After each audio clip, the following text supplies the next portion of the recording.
How many of you are familiar with the philosophy of yoga? All of you are? So I can take certain things for granted? Okay, I won't. Remember, by definition, in the Yoga Sutras, yoga is chitta vritti nirodha. Mastery of the mind is yoga. He goes on to say later, Swaswarupa avasthanam. To be in your own true nature. And the practice of yoga in the last few hundred years, remember when you're talking of any Indian discipline, we have to talk in terms of 100,000 years, okay? So in the last few hundred years, the philosophy that backs the practice of yoga was known as Sankhya. It's a school of thought which has some roots in the Upanishads, the Veda, and comes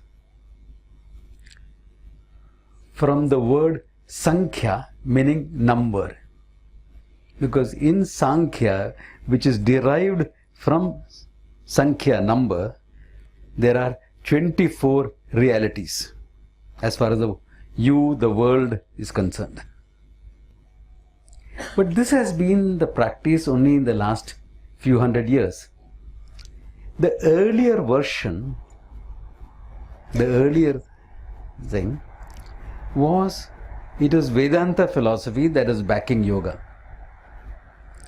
Because there are 30 Yoga Upanishads.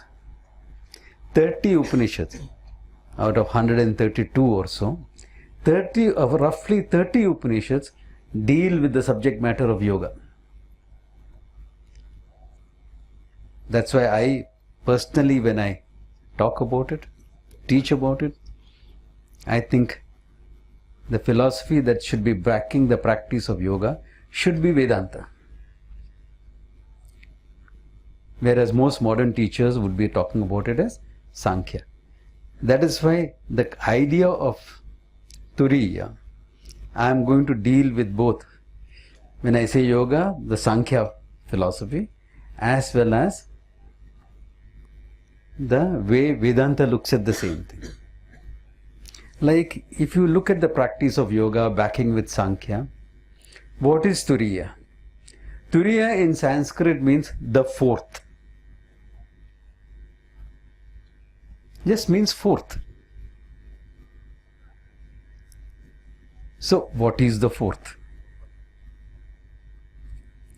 We as human beings always judge ourselves on the basis of our experience. If I'm a happy experience, I'm happy. The experience is sad, I'm sad. We are living in a very experience-centered world. Even when you're going to buy a house, it is sold as an experience. That what great experiences you can have here. Such a beautiful carpet. It can be the base for our beautiful experiences at home. So this experience centering is very high. So our self-judgments, our understanding of who we are is based on our experiences. So let us look at it globally. You have one set of experience based on the waking world. The world which I hope we all are in right now. I don't think I have become that wise a teacher yet to be able to put people to sleep. Hopefully. Unless someone here proves me wrong. Okay. So, we have a major experience, the waking world. I, the waker, where I go through these different experiences, have these different roles to play. None of them is really all of me. Look at it. If my father is here and my child is here, I look at my father and become what? The son. However old I am. And in India it can be pretty bad, okay? You may be 50 but you're still treated like sonny boy. And I look at my son and I become the father. I'm the same guy. I'm the same person, but my roles change. My experience of myself changes.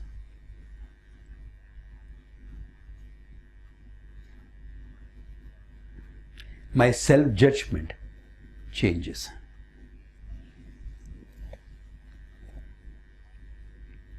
So, this is the waking world, where we experience hunger, thirst, relationships.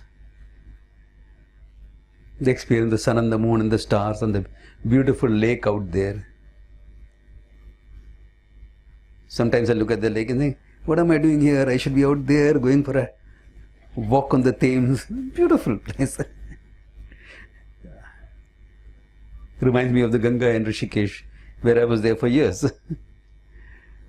So, experience the waking world. And I have a waking identity, which is a sum total of all these different roles I play.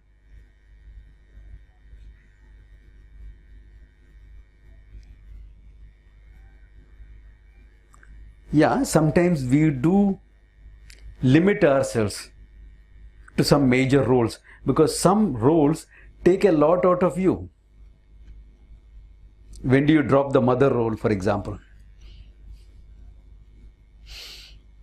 Mother is a strong role. It grips you. Or the role of a doctor. You go to a party and someone walks up to you and says, hey, what do you do? Oh, I'm a doctor. And he'll immediately turn and says, if it is in India, I don't know how it is here. Oh, doctor, I have a backache. Immediate. You got any tips for that? Yeah, this guy has gone to drop the doctor role. Have a good time. And he turns around and says, oh, my doctorate is in finance. Oh, do you have some good tips for the market? Some roles are difficult to drop. Those judgment gets a bit more global. But it's still a role. You are not a doctor all the time. You studied the discipline of knowledge and got qualified as a doctor. It's something that you do inside. You're much more. A great philosopher said that. Do you know who it was? That this is only what I do. Inside I am much more. That philosopher was Batman. You know, DC comic, Batman. But he has got a point. He's got a point, he's right. So here you have the waking you, the waker. Okay. The one who is experiencing the waking world and making a self-judgment about it. I.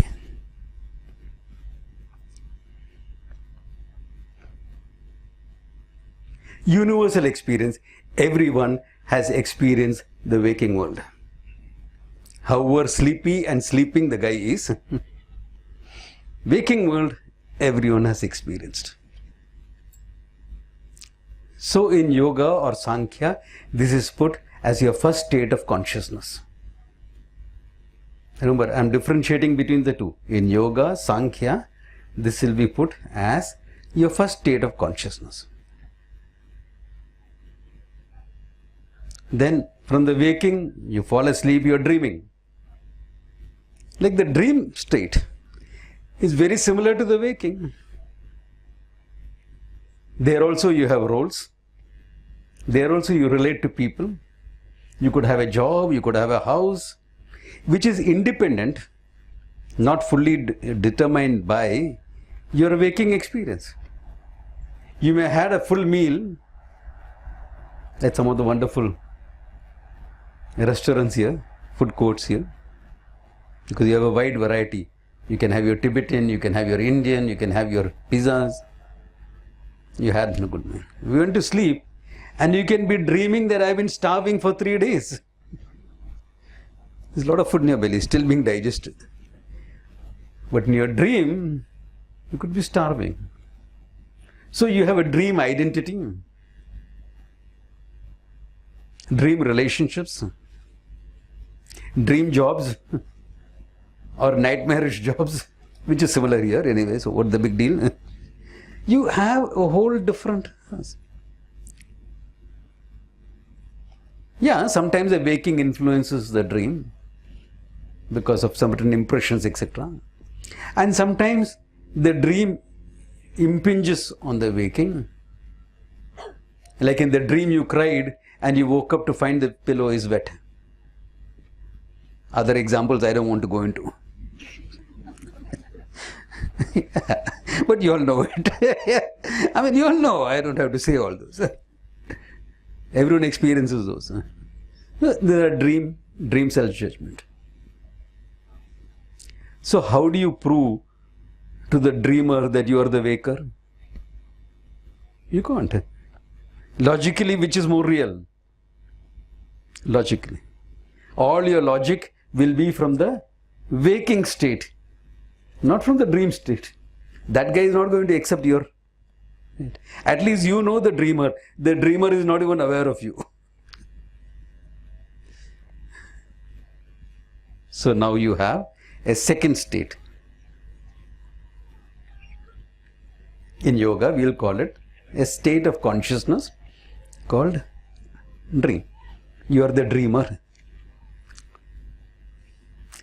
Then you have the third state of consciousness in yoga, deep sleep. This also everyone is familiar with. Anyone here who has never slept? No.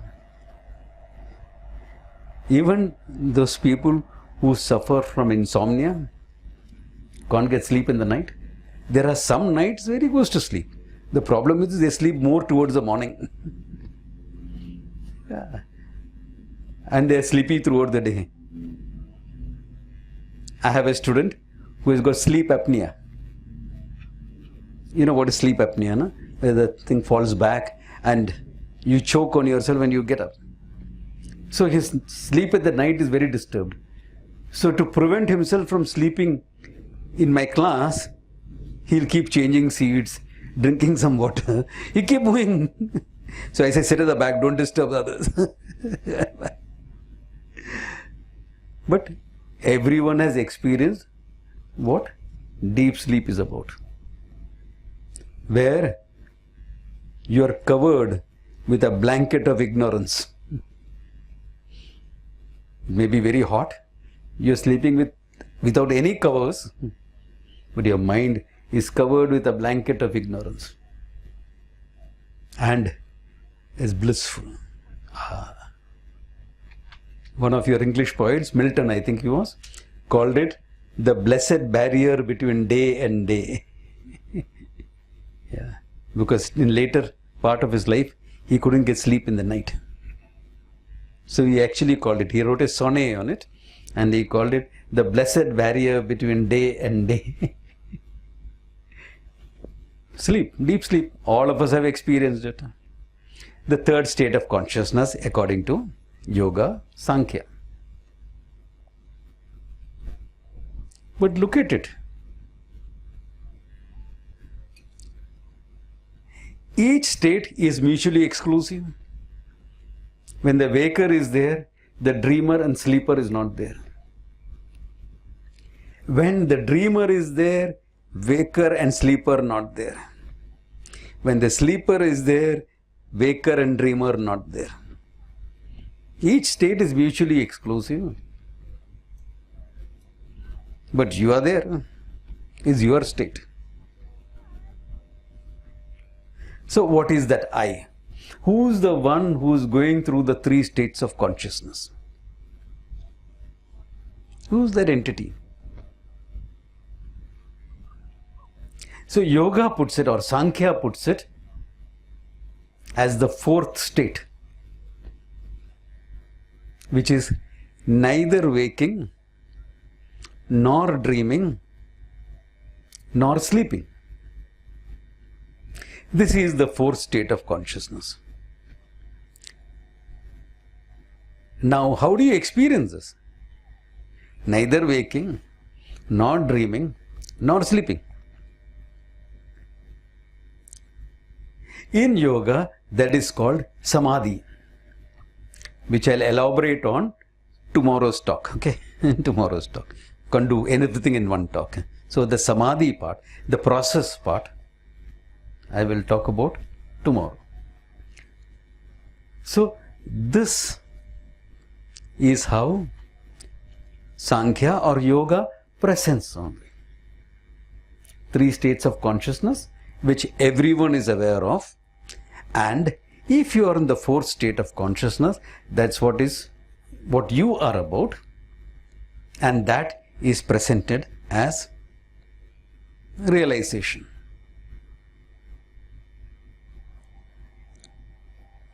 Okay, this is how yoga Sankhya presents it. Vedanta differs slightly from it. Vedanta was on, as I said initially, it was Vedanta that was backing yoga, not Sankhya. Because 30 Upanishads deal with yoga. Out of the 132 published Upanishads available today, okay, 30 of them are dealing with yoga. You cannot have such a big body of literature dealing with yoga unless yoga was the practice used to get the mind ready for realization, which Vedanta talked about. And that is why Patanjali, writing about Yoga Sutras, defining yoga, talks about it as Chitta Vritti Nirodha, mastery of the mind. The highest mastery you can get is Samadhi, which I'll elaborate tomorrow, as I said, okay? The practice part of it, I'll elaborate that. And then the third day, I'll be talking of how you can be a yogi 24/7. Whether you can touch your toe or not, if you have mastered your mind, you are a yogi. So 24/7, how to be a yogi. Yeah.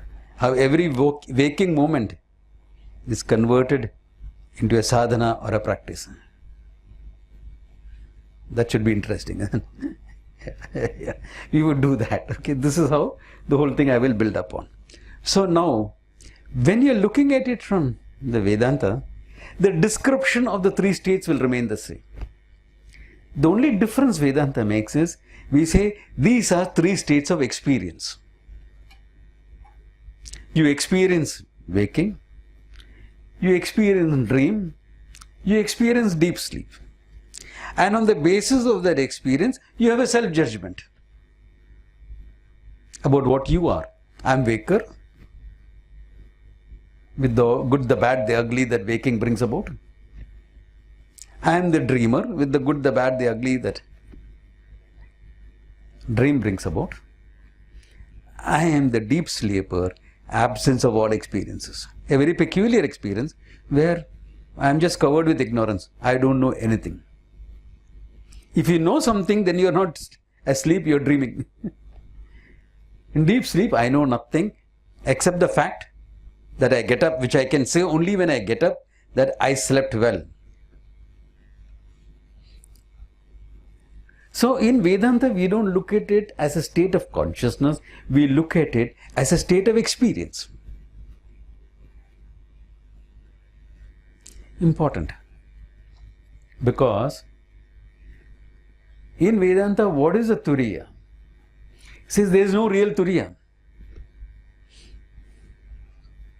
I went through waking, dream, deep sleep. So to point out the I who has gone through the three states, I am presented as the fourth. What do you mean presented as the fourth? Okay. Last 2 days I was in England, I traveled around a bit because I wanted to see. I'm coming. Last year I was here in this country, but I saw nothing of the country because I just came for the yoga festival and ran back.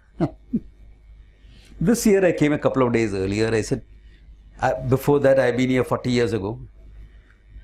Let me see how much London has changed, because in 40 years, Bombay, the city I come from, huge changes. Let's see what I find, not much. Because one beautiful thing is you have maintained the buildings well. So the change is not all that much. So I said, this I'm familiar with, I know this. Oh yeah, I've seen this. Okay. But it feels good to be back. So as I was coming up the subway, what do you call it? No, underground. Subway is American, sorry. Underground. Here subway will only be the sandwich, I think. Yeah, okay. The underground, the tube. The underground, the tube. I saw some posters. Yes, someone with me. Who's that guy? You know, I'm a monk from Rishikesh and then Bombay. What do I know of the world? I saw a guy. Hey, Mr. and Mrs. Smith. Who's that guy? Oh, that's Brad Pitt. Ah. Okay, so in Brad Pitt, but it's called Mr. and Mrs. Smith. Okay. Smith is a common name in England. Maybe he adopted that name when he came to England. It's a movie, but I'm thinking like a outdated monk from Rishikesh. Come along with me. Imagine that with me. So this is Brad Pitt. Okay. Then I saw Troy. The guy is dressed up as a Roman Greek warrior. Hey, that guy looks familiar. Yeah, that's Brad Pitt. Instead of Brad Pitt is an assassin here, he's dressed as a warrior there. How can that be? Give me a third movie. Brad Pitt's. Ocean 12. Huh? Ocean 12. Ocean 12. Oh yeah. It'll keep going until we are old age. 11, 12, 13, 14, 15. I'm sure it'll go on like that. Until after 20 years we are talking about 23. Ocean's 12. Hey, who's that guy? Brad Pitt. I mean, who's this guy, Brad Pitt? He seems to be all these various guys. And my buddy tells me, Swamiji, you really are from Rishikesh. He's a fan of Brad Pitt, okay? He pulls out a photograph from his wallet and says, this is the real guy, Brad Pitt. He's showing me the fourth photograph. He's showing me the fourth. He says, this is the real guy. So what are those? Those are roles. Those are roles played by this guy. Ah, okay, okay. I have seen some of these theatres in Rishikesh. Ram Leela we call them. Very rustic. This thing. Yeah. Where you have a nice, huge, you know those lanterns burning? Petromax lanterns, the old fashioned thing. We have to pump them and they flare up. And Hanuman is talking to Sita in the forest, who was captured by Ravana. And says, Mother, before I go back, is there something I can do for you? And she says, no, just tell Rama how much I miss him. But before you go, just pump that.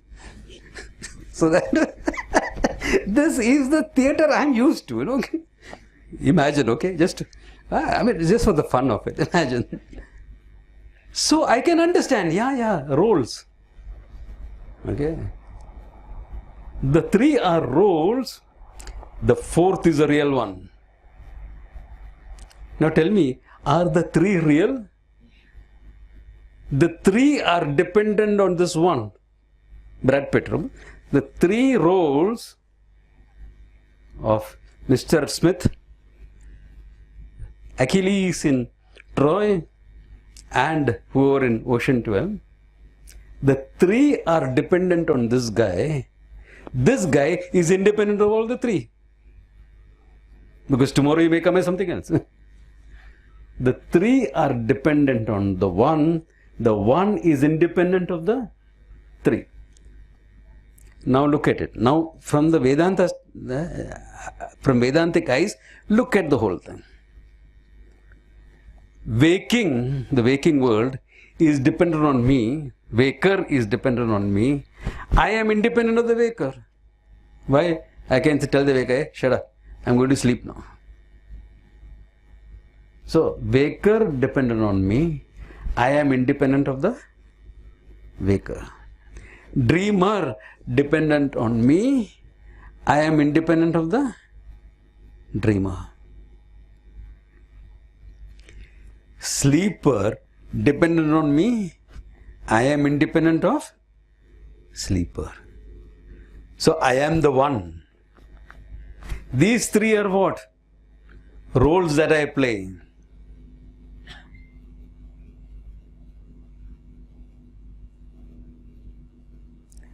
I am the one. The three are roles. So I'm Brad Pitt, okay? The example. Old man like me, okay? I am the one. The three are the roles. So is there, now look at it. If the fourth state is a state of consciousness, it has to be different, another state, as independent as the three. So there will be fourth states now. In Vedanta there is only one, and there are three states of experiences, three roles that I play. Look, in the world, waking world, I play many roles. But one global role is waker. In the dream also, I play many roles. Global role, dreamer. In the deep sleep, I don't play many roles, only one role, sleeper. And I am the one who's aware of the three. Right now, all of you, are you in waking state? Yeah, definitely. Are you aware of that you are the waker? Because you are awake right now. You are the waker. When you dream, you are aware of the dream world and the dreamer. Because you get up and say, oh my God, what funny dreams I had. I am a monk, but what all did I dream? Dream. Yeah. You are aware of it. Haven't you had that experience where you know you're dreaming, you want to get up, but you can't get up? Or you don't want to get up, but you're forced to get up? The dream world you're aware of. There's a little confusion when it comes to sleep. Are you aware of the sleep world? The world of sleep, are you aware of? If you are not aware of, how can you get up in the morning and remember you slept? The state of sleep, was it a memory or was it a inference? Did you get up in the morning and say, from this time to this time, I did not know anything, therefore I must have slept? Do you make an inference like that? Or do you just say, I slept? Why? No. You're making a lot of noise. You didn't sleep. Of course I slept. No, I don't think you slept. Swamiji, it was my experience. I know very well. I slept well. I'm feeling so rested. I slept. That means what? You were there very much. You were there very much. Aware of the sleep. But you did not have the identification with the body to say that. You are not identified enough with the body. You are dissociated with the body in deep sleep. Therefore, you could not say it, but you are aware of it. Now look at it. I am aware of the waking world. I am aware of the dream world. I am aware of the sleeper. All the three I am aware of. Whereas waker, dreamer, sleeper are mutually exclusive. I am aware of all the three. I can express all this only in the waking world. That's why we give a greater importance to the waking world. Otherwise, you can turn around and tell me, Swamiji, you sleep, you teach in the waking world. I will learn it in the dream world. But this interaction is valid for us in the waking world. Therefore, all this I can express in the waking world. Whereas in dream and sleep, I may not be able to express it. But I have had students come and tell me, Swamiji, last night in my dream, you came and spoke to me. I said, nah, I was sleeping very well. It's your own mind projecting the whole thing. I'm not going to go in someone's dream. I don't want to be a dream guru. I want to be a waking guru. Okay. I'm not a dream guru for any waker. Yeah. So, as the waker, look at it. I am objectifying the waking world. If you objectify the waking world, you are the seer of the waking world. You are the awarer of the waking world.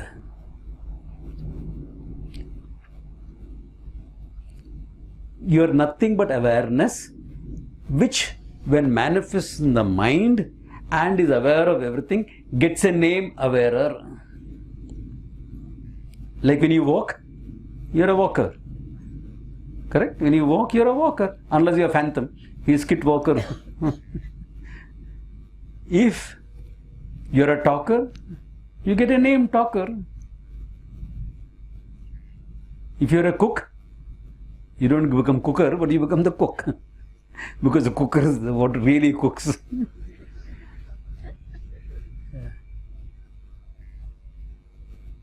Yeah. And if you are bending your elbow too often, in the evenings, happy hours, then you become the drinker, all right. Yeah. So all that it's a name that you are given. So awarer. I am nothing but awareness. This maybe tomorrow I can elaborate it more in the Samadhi part. Okay.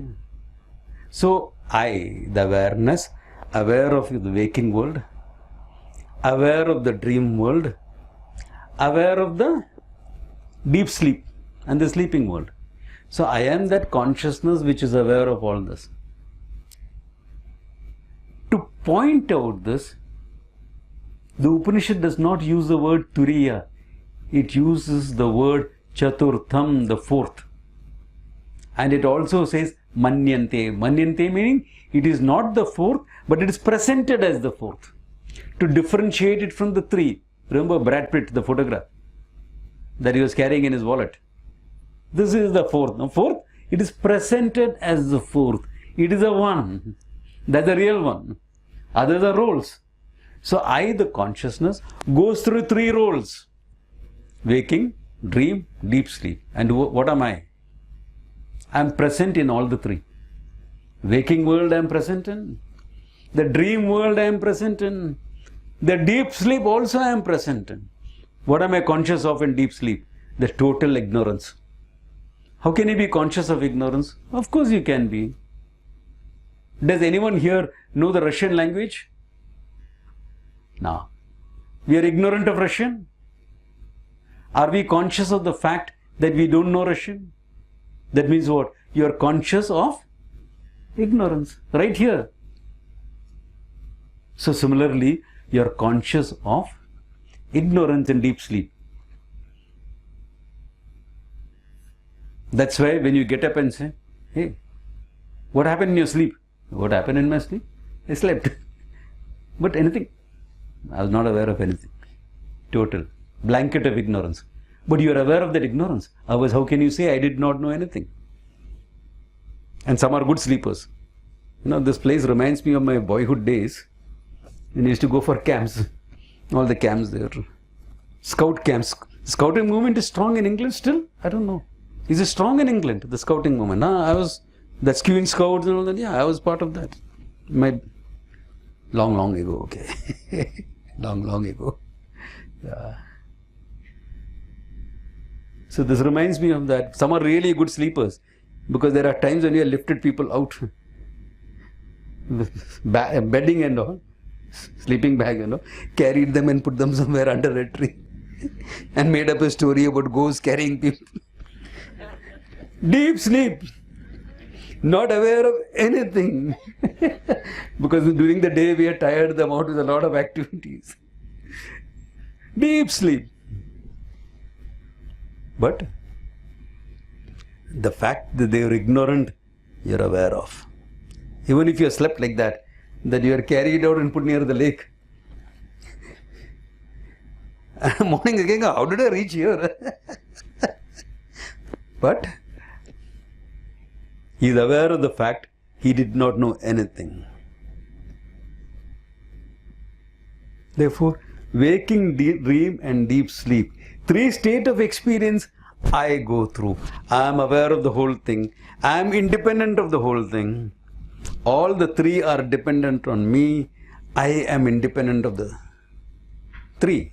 I am the one. This is presented as Turiya in Vedanta. Presented as the 4th. It is not the 4th, it is the 1. In Vedanta, if you are presenting Turiya as a state of consciousness, then the Upanishad would be constrained to present the Atma as Panchamaha, the 5th. Why? Independent of experience. Therefore, in Vedanta, Turiya is not a state of experience, is not a state of consciousness. It is my true self. Turiya is my true self, what I really am. And that self is what we try to know in Vedanta. Since there is time, would you like me to go a little bit into that? Into what I really am? Ram Banerjee touched upon that in the previous talk. So would you like me to go build upon that a bit further? Okay. Why am I presented as awareness, consciousness in the Upanishad? Because that's what I happen to be. How do you say that? Okay. Let us look at our self-judgments. Okay. We'll stick to the waking world for the time being. Okay. You meet somebody. Who are you? I'm so and so.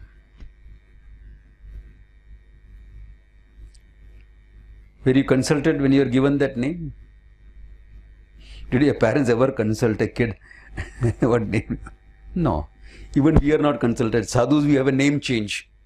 When we take the robes, we are not consulted. The Guru decides and you accept. And my Guru always gave very meaningful names. But for not only for the Westerner, also for the Indian, they are mouthfuls. Because it's meaningful. Brahma Prajnananda is a mouthful.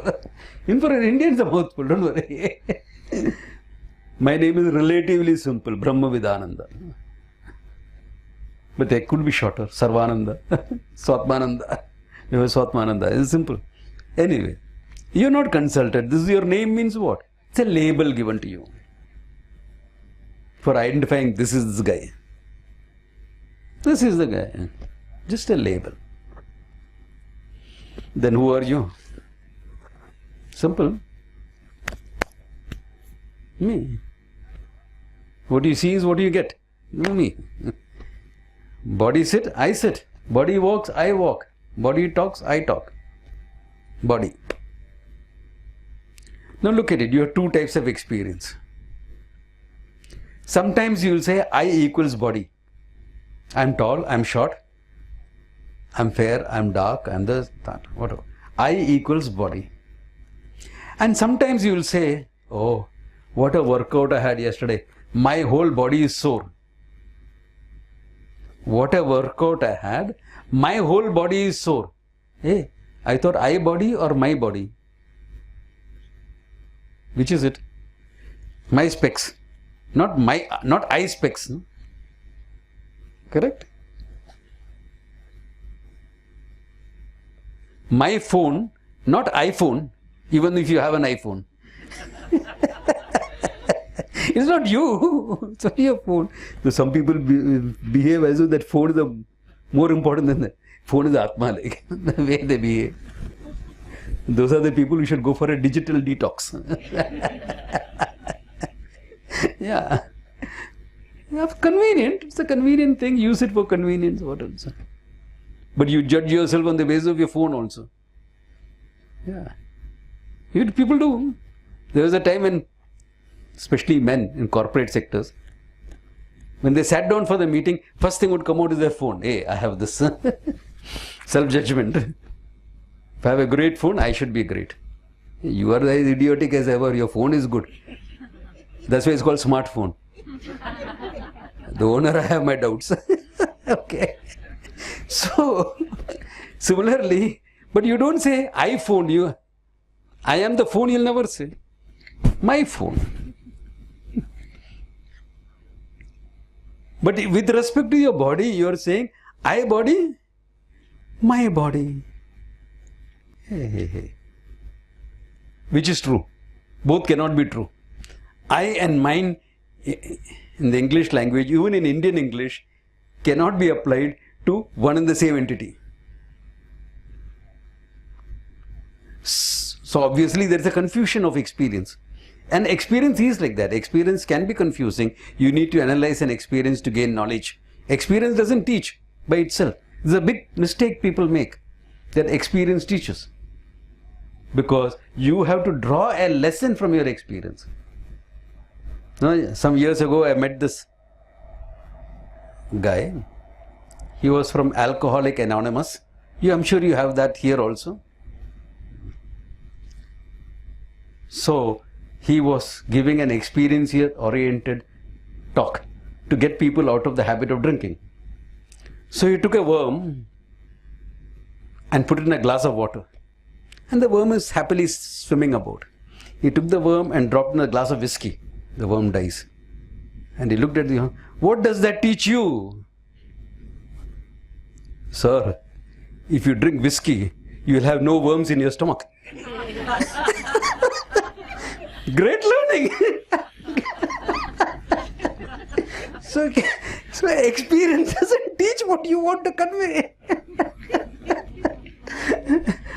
So I told him, forget it today. It's over. You can't do anything more. Yeah. So you have to analyze an experience logically, not just by perception, logically, to see what it is, what is the truth. I and mine with respect to the body. So why do you say that this is mine but not I? Because there's a difference between me and this. How do you know the difference? Simple. You have objectified it. It's an object of your awareness. It's an object of your awareness. Is the body an object of your awareness? Hey, you all are yoga practitioners. What do? You go into a pose, and then what are you supposed to do? Be aware of the sensation, the placement of the hand, leg. That's why the poses are uncomfortable. Right? Otherwise, you would not be aware of it. If I ask here, what is the sensation in the body? All fine. But I'll put you into an Ardha Matsyendra Asana, where you twist the body on. Imagine trying a Purna Matsyendra Asana. People have not heard of it. No? You do it both sides, that's all. Okay. Then you are aware, because this is stretched here, this is compressed here, all that. Then you are aware, all right. So, if you are aware, because the association of the body is so much, you take it for granted. Therefore, you need the asana to make you specially aware of it. I am aware of this body, I objectify the body. Therefore, is my body all right, not I body. Simple, the logic is clear. That's why you have experiences of mind with respect to your own body. You see it, not me. I had a heavy workout. My whole body is sore. And you feel good.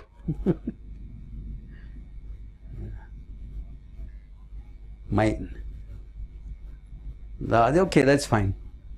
Then I must be what? We'll skip the prana in between, because prana, you are manipulating the prana anyway. So you are independent of it. Then mind, my mind. Look at it. My mind is sad, I am sad. My mind is restless, I am restless. My mind is upset, I am upset. So I equals mind. But the same experience you have. What? I am restless today. Or I am upset today. Mind is upset, I am upset. I am upset. You equals mind. And then someone comes and asks me, the same guy comes and asks me, Swamiji, my mind is very restless. Do you have something to handle a restless mind? What did he say? My mind is restless. Previously he said, I am upset. I am upset, I equals mind. My mind is restless. Mind is mine, not me. Which is true. Again the same logic. What you are aware of, you are independent of. Are you aware of the mind? Yeah. You are restless? No. You are upset? Of course not. I see you all as nothing but Ananda. Swamiji, you may be Ananda. I am upset. You don't know what has happened to me. Whatever has happened, you are nothing but Ananda. You are not upset. Swamiji, now I am getting upset with you as well.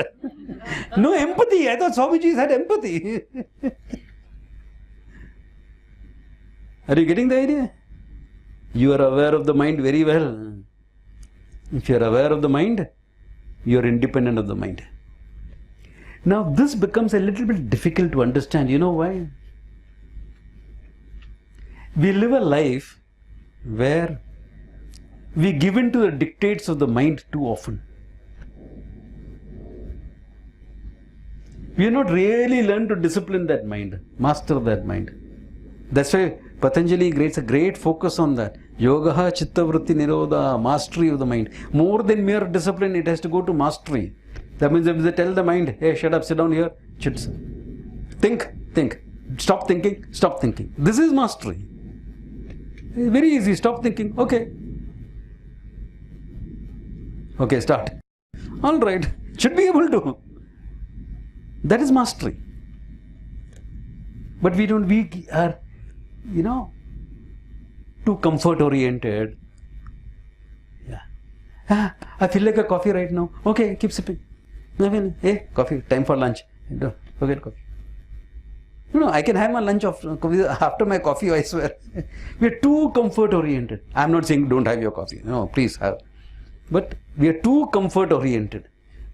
Mind feels it, we give in to it. We give in to the mind too much. So it's very difficult for us to see that I am independent of the mind. That's why a physical discipline of yoga, asana becomes so important. The poses, asanas meaning poses, become so important because through the body you are catching the mind. You are disciplining it. It's a difficult pose. Hold it. And be comfortable in it. I'm comfortable, I can't breathe.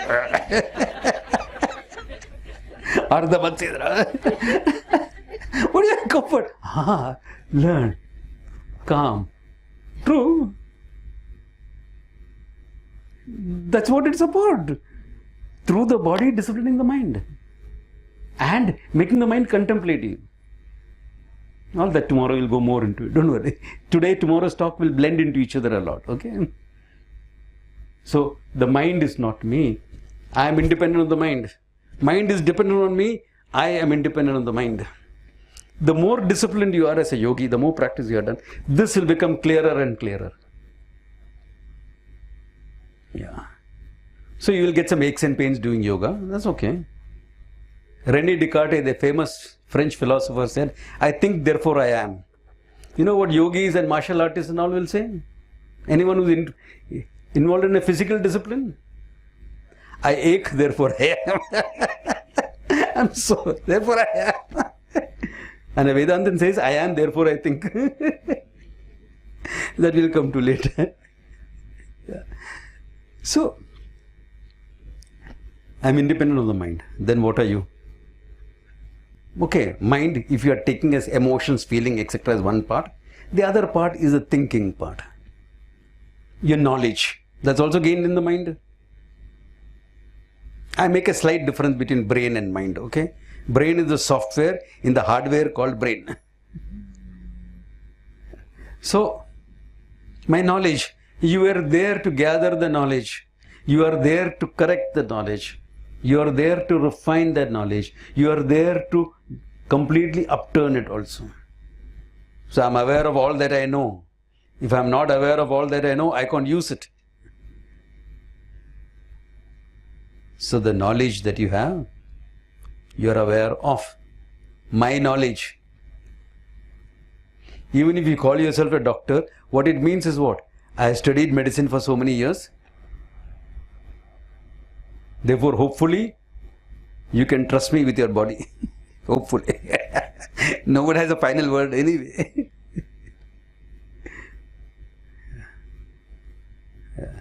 Because the body, it can be studied through different paradigms. So you have a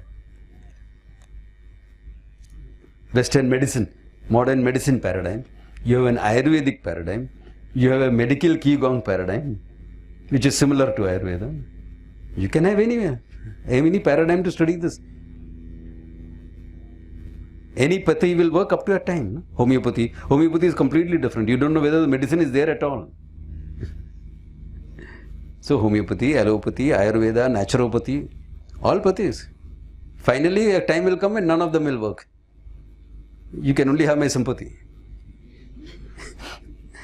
So in one of the Bhagavatam, it says, finally speaking, when the body has become very old, jarajari bhute, all shaking, and all sorts of diseases have gripped you, what is the medicine?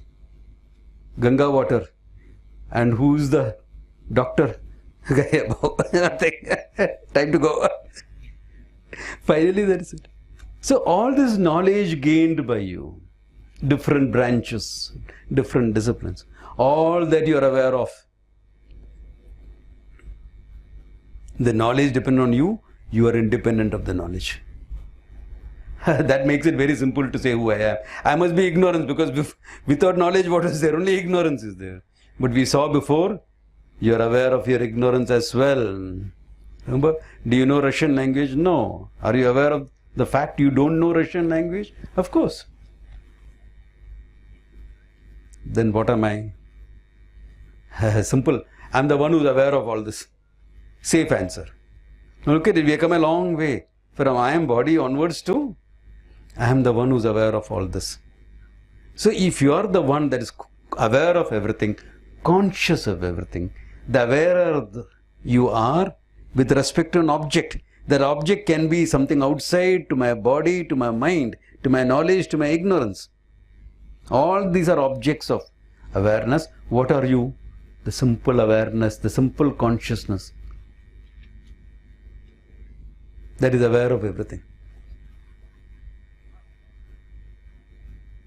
This consciousness, this awareness is presented as other than the three states of experience. The Turiya, Chaturtham Manyante, held as the fourth, not the fourth, pointed out as different from the three, therefore for the time being fourth, but actually it is the one. Advaitam, he says, Shantam Shivam, Advaitam. Chaturtham Manyante, held as the fourth, not really the fourth, it is the one. Not just chosen one, it is the one. Okay. It means what? I am the one. I am the one, that consciousness is in and through everything.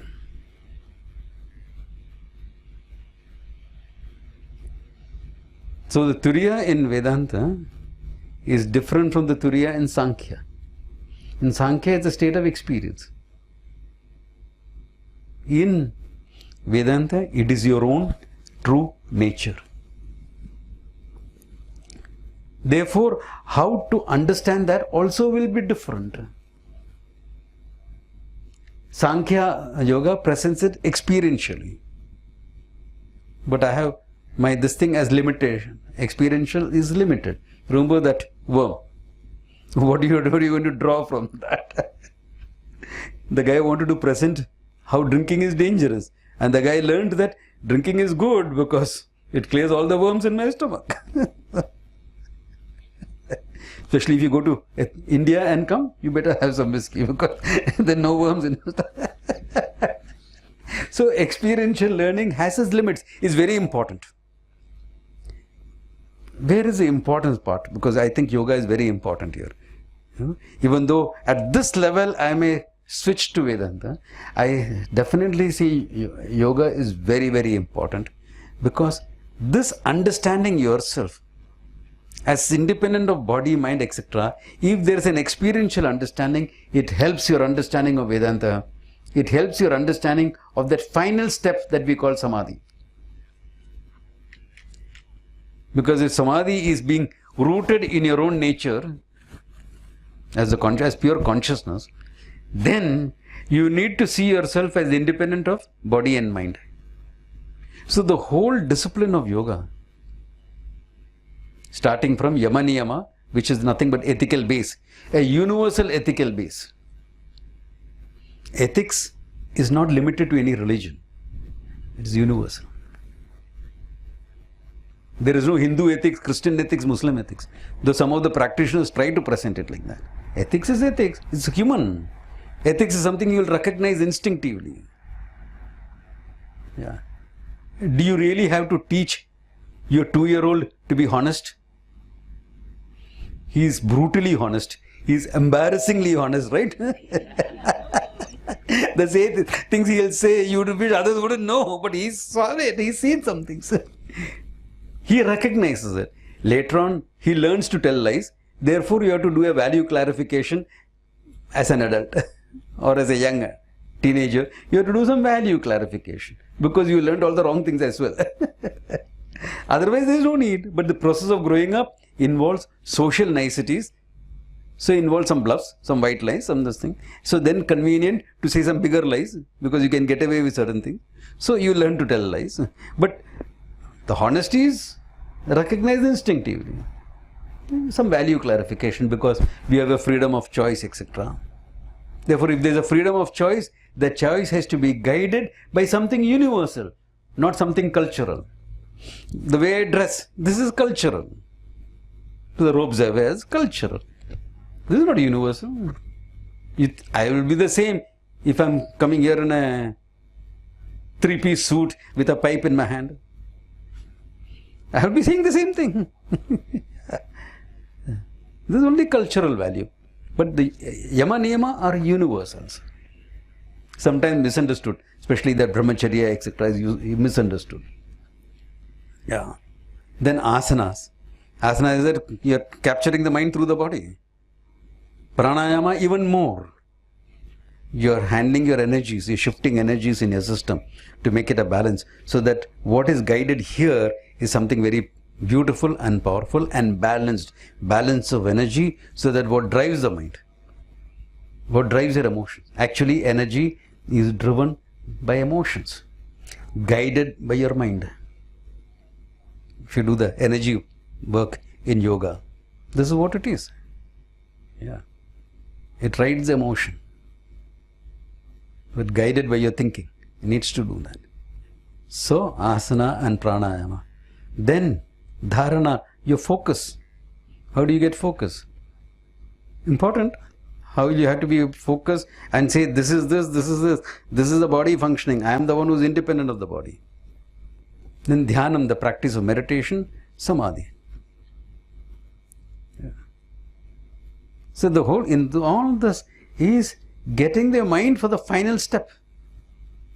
Though agreed, most of us got involved in yoga just for the physical, for health, for some weight loss, for some, fitness, or overcoming some injuries. This is how we all start. That's okay, out of some curiosity or a different form of exercise. So I know many people will say 2 days weight training, 2 days aerobics, 2 days asanas, which is fine. It's good to start with. It's okay. It's a good thing for if you're looking only at the body. This is a good combo. 2 days weights for your strength, 2 days aerobics for your lung power, and 2 days asanas for your flexibility. If you're looking only at the body, it's fine. But we are talking of here. To see myself as independent of all this. So this I consciousness is what the final understanding has to be about. So we use the experience level thing. We use that to gain my mastery, chitta vritti nirodha, mastery of my mind, to take the final step in Sankhya, experiential, in Vedanta, more cognitive. That difference I will handle in tomorrow's talk. Because today and tomorrow will blend a lot together. Any questions or clarifications? In any aspect of it, or any other thing also, I am fine to handle. Yeah? You call that state between sleeping and awakening and before sleep. Yeah. Also a state.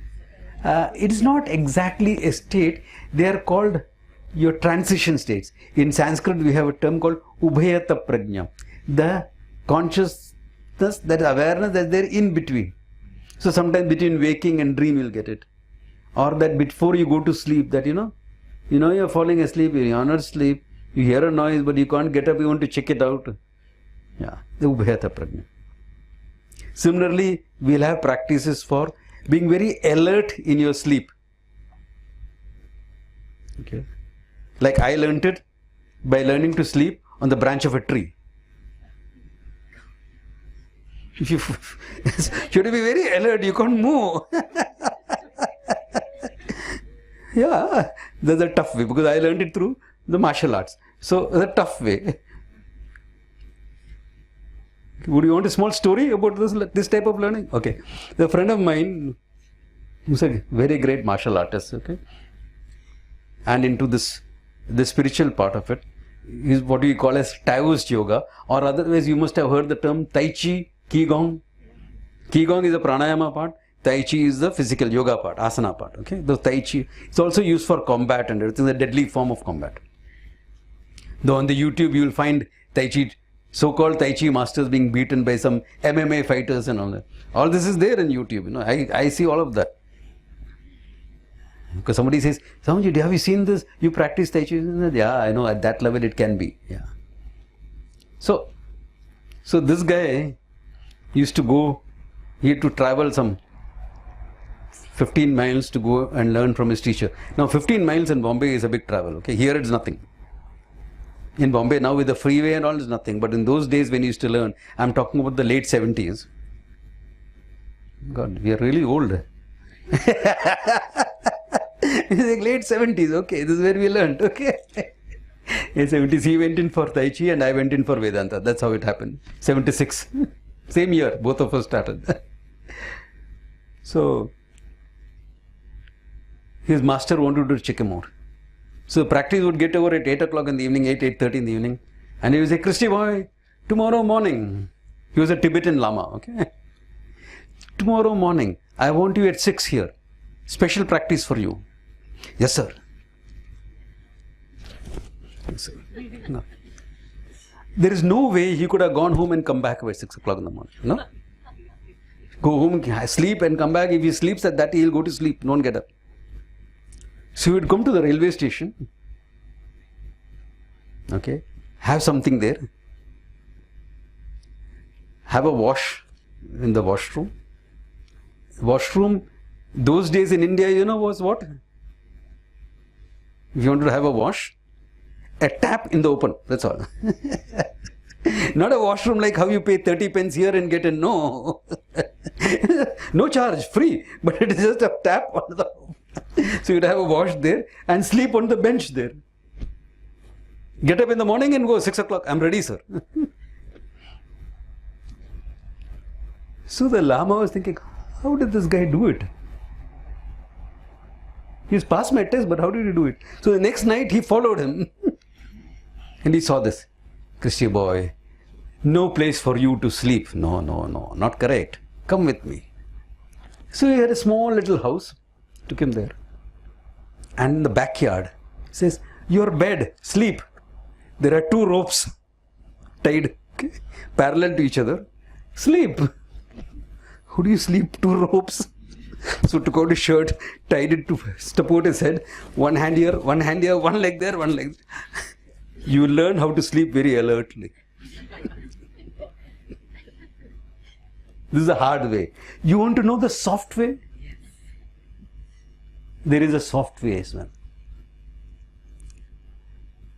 Try to catch the moment you fall asleep. You will not do it, you will not get it. but try to catch the moment you're going to fall asleep. Don't blame me if your sleep is disturbed for the next 6 months. You try it for 1 month, the next 6 months your sleep is going to be disturbed. Don't blame me for but you'll be able to sleep alertly after that, after 6 months. 1 month of practice, 6 months of disturbed sleep. After that you will get alert sleep. In that 6 months you won't know whether did you dream that or whether you really experienced that. You will be very confusing. Was there a dream or did I really talk to that person? Because you will be like that. But it's a soft way, easy way. Otherwise, like me, sleep on a branch of a tree or go on these 2 ropes. There are ways and ways of handling the mind. Mastery of the mind can come in different ways. We'll take the easy way out, okay? The yoga way is softer, it's easier, but it's good. It's systematic, well disciplined. Yeah, well disciplined. Yeah, it's structured. Not to create too much of disturbances in your normal life. Yeah. So, alert sleep. Yeah. Yeah. But that alert sleep wouldn't be the same as lucid dreaming, right? But you're... Is it the same? Like lucid dreaming? No, you will dream anyway. Yeah. But, because here in English language we have... I'm sorry, I'm not getting that. I'm a bit hard of hearing. We say lucid dreaming when you are alert in your dream. That's Yeah. not the same you're talking about, right? No. It's not the dream. Yeah. It is, okay, have you seen a dog sleep? One ear is cocked. Any unusual sound, you'll get up. Like right now here, I'm a bit hard of hearing. But when I sleep, any unusual sound, I will get up. But what's the benefit of alert? The only, so that you can be more aware of the fact you're independent of your sleep as well. That's all. No other. In the practical world, unless you're training to be a warrior, a soldier, or something like that, which I was in my previous this, there is no practical benefit for you all. There won't be much practical benefit out of it. Except you won't have to, the need to turn your security on. You know, most of your houses have security. And you don't have to do that. The noise will know. That is just the creaking of the board, natural. And then that creaking seems different. But then what do you do about it?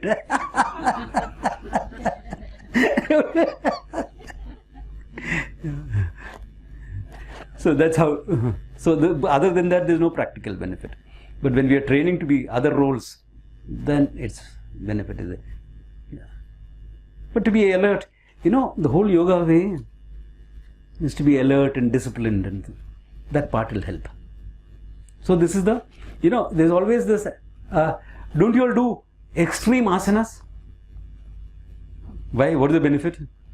There is no added benefit. Look at it. Alright, some of the asanas are what? To give you an internal massage for your organs. So when you do in Ardha Matsyendriyas, this side is compressed. So your liver is compressed, all these toxins are squeezed out, and your spleen, pancreas are stretched. Then you do the other way. You compress this. Now you can do extreme varieties of this. There won't be any added benefit. But it is a natural human tendency to take something to the next level. Next level. Yeah. Like in martial arts itself, you learn to kick high. Fine. But why do you have to do a split? No, I can kick higher. I don't have to kick higher. My hands are there. Why should I kick somebody's nose? My hands are there. And if my hands can't reach, my legs also won't reach anyway. So, can you see that? But it is a human tendency to take it to the next level, extreme, more this thing. This is that. Yeah. So even this alerts, if you are not training to be a soldier or others, a commando, or there is no need for that. Yeah. But in life, yes, alert, and those things are important. So that tomorrow's talk, Samadhi, all this, I'll make the whole thing clearer, the whole practice part of it clearer. Yeah. Any other questions or clarifications any of you have?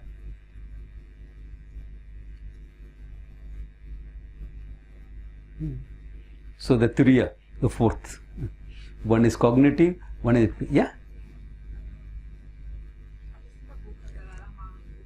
Can somebody repeat that question to me, because I'm sorry. As I said, I'm a little hard of hearing. I just read a book about Dalai Lama book about seeing yourself as you truly About? are. Yeah, seeing yourself as you truly are. And what you are saying here is different than what you said there. That the mind and body is I. So we are I. We are not. So mind, body. I'm saying is not you. I'm saying, sorry, I think mind. So, I'm saying mind and body is not you actually. No, you said that we are separate. I is. I'm independent of the body. Yeah. What I just read the book. It's saying that the mind and the body is I. It's not free.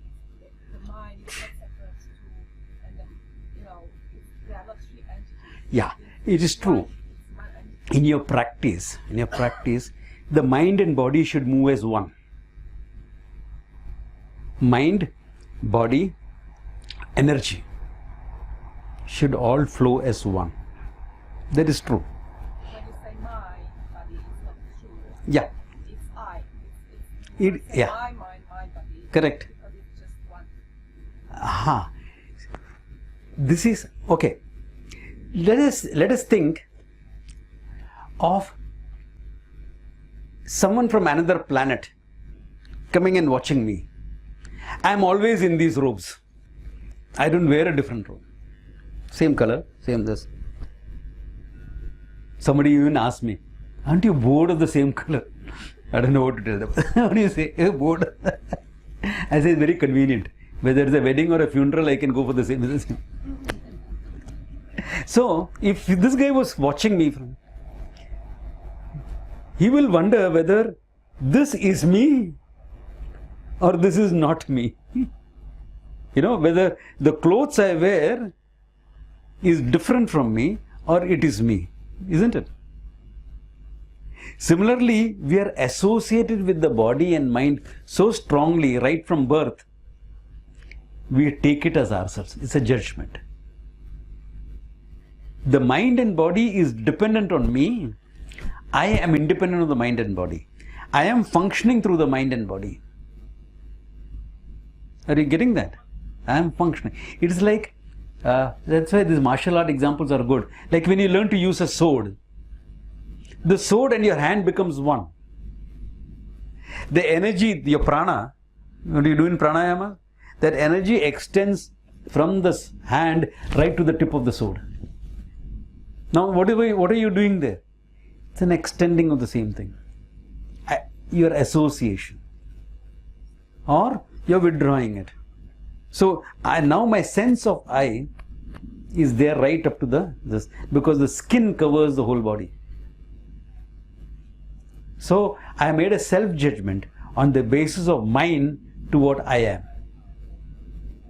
Exactly like if I have a fancy car, I feel good about myself. A jogger, right? What's the car here? A jogger. Yeah. By the way, it's run, I think it's made by Tata's, an Indian company. Okay.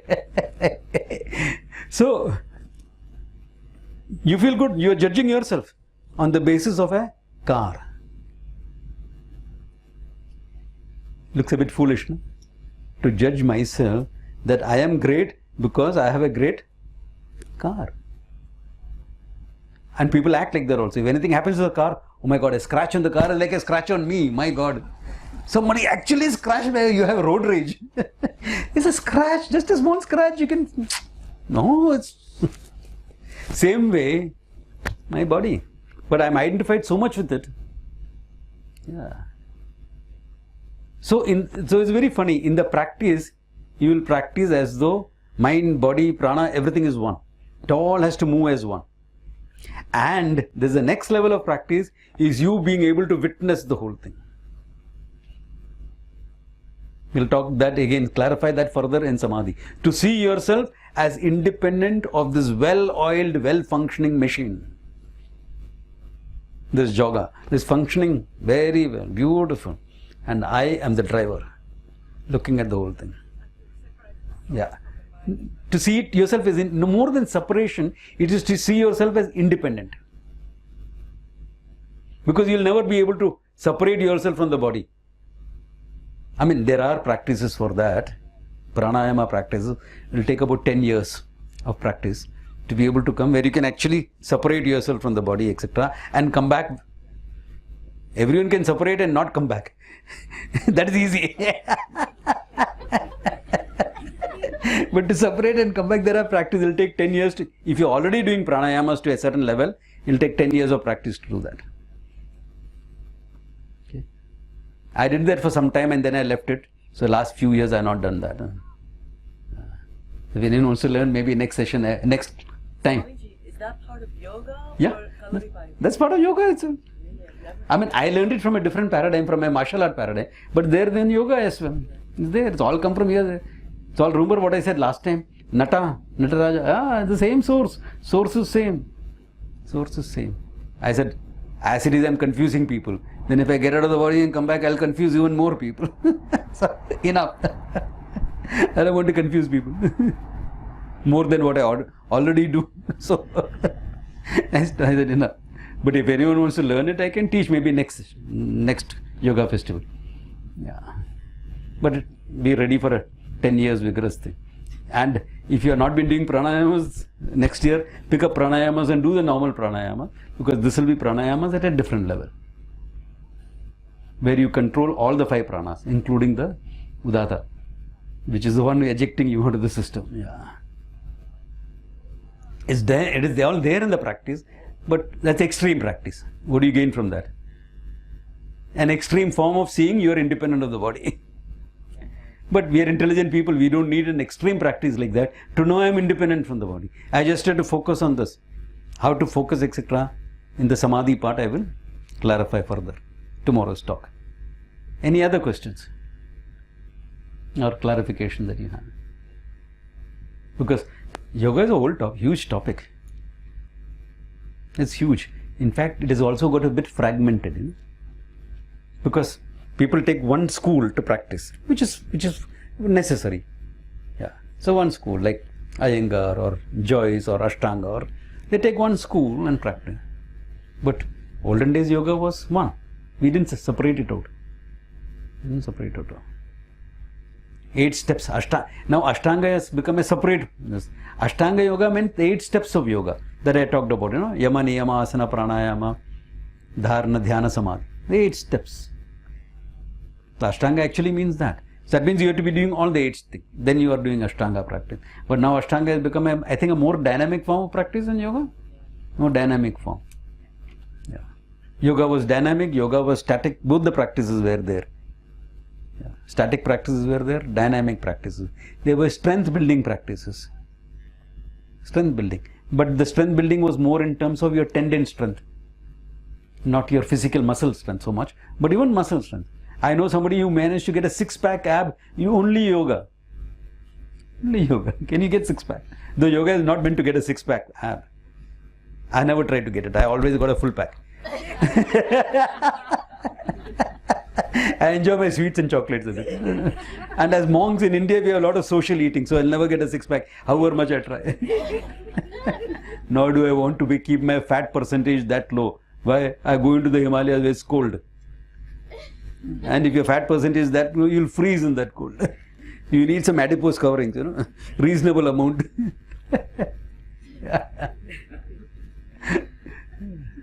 Otherwise, you'll have to have external adipose coverings. Like I go 18,000 feet, 16,000 feet with this group, just as I am. Yeah, like that. And there are pranayamas to keep the body hot as well. Yeah. You can sit and do some pranayamas and you are wearing wet clothes and the clothes will start drying. There are. Extreme. You have a dryer, why do you have to bother? I'm a pragmatic man. You take it pragmatically, all the practice. Yeah. Though you can do, of course. Yeah. I tried to see whether these things are true or not, or just myths. No, they are true. That much I know. But that doesn't mean tomorrow I wash my clothes and then sit in pranayama and dry it. No. Hang it out. Let the prana outside dry it. Be pragmatic. In all your practice, etc., be pragmatic, okay? It's important. So if there aren't any questions, can call it a day. I'm sure your prana, your digestive prana is seeking out, calling out. Hey, pay attention to me. Yeah. Can you repeat that question? The branding of yoga has a bit fragmented Yeah. yoga. Yeah. It's, Why did that happen? I think because people specialized in each discipline. Because yoga being so broad, and the modern man cannot give that much of time. How much of time can you give for practice of yoga? 3 times a week? 4 times a week? 5 times a week? 5 times a week is considered great practice, isn't it? How much? 1 hour? 2 hours? More than that is difficult. So that's why it got a bit. And you studied from one teacher who specialized in certain practices. Therefore, that way it got fragmented. Olden days altogether holistic. Yeah. So some days you will do a static practice, some days you will do a dynamic practice, some days will be more pranayama oriented, some days will be more meditation oriented. So it will vary like that.